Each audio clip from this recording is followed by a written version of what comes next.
18 la 5 cu 13 la 11 Alexandre, 25 la 20 Nova.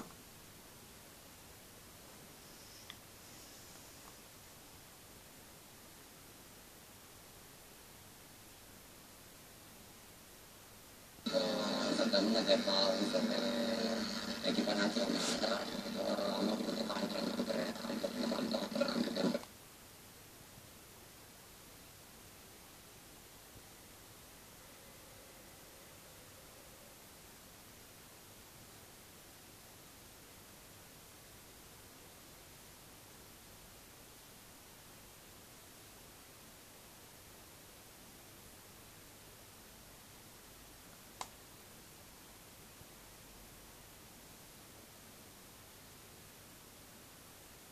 Această dată, Galacticele speră ca Bucureștiul să le poarte noroc în meciul cu Ghior. Din semifinalele celei mai importante competiții europene interclubului, partida se va disputa cu casa închisă. Cele 5.000 de bilete s-au epuizat în timp record. Ne-ar fi plăcut la Vâlcea, unde sunt...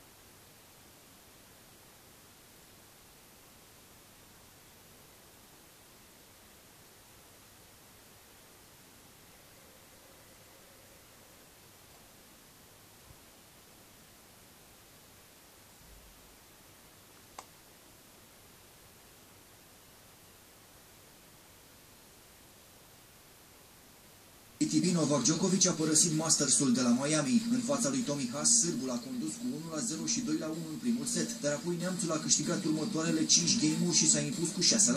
Nole a început slab și actul secund și a pierdut serviciul în primul game și a reușit să treacă la conducerea abia în game-ul 7. N-a reușit să-și păstreze însă avantajul. Haas a revenit, s-a impus cu 6-4 și și-a asigurat prezența în sferturile de finală. Mai departe merge și David Ferrer. Jucătorul spaniol l-a învins în optimile turneului din Florida pe japonezul Kei Nishikori. Ferrer s-a impus în 2 seturi, scor 6-4, 6-2 și îl va întâlni în sferturi pe Jürgen Melzer. Austriacul a trecut în 3 seturi de spaniolul Albert Ramos, scor 2-6, 6-3, 6-3. În sferturile de finală s-a calificat și Richard Gasquet. Locul 10 ATP francezul a avut un meci plin de suspans cu Nicolas Almagro. Spaniolul s-a distanțat la 4-1 în primul set, dar Gasquet a reușit să ducă disputa în tie-break, unde Almagro s-a impus la 3. Ibericul a părut să domine și actul secund, însă rivalul său a făcut break-ul la 5-5 și a câștigat cu 7-5, iar apoi Gasquet și-a adjudecat și setul 3 la tie-break și a obținut calificarea în sferturi. Andy Murray merge și el în sferturi după victoria în fața lui Andrea Seppi. Locul 3 în ierarhia mondială, britanicul a trecut în 2 seturi de jucătorul italian, scor 6-2,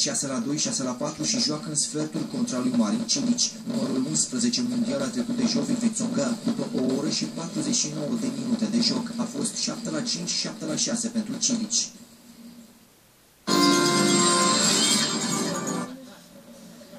Tommy Haas a realizat marea surpriză a Mastersului de la Miami. La 35 de ani, neamțul a reușit să le elimine fără mari probleme pe cel mai bun jucător al momentului, Novak Djokovic. Pentru Haas a fost primul succes în fața unui număr 1 ATP din 1999 încoace.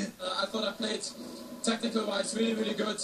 I really prepared for this match, and Novak gave me some openings. Playing not his best obviously tonight with these tough conditions, and I'm really excited and happy.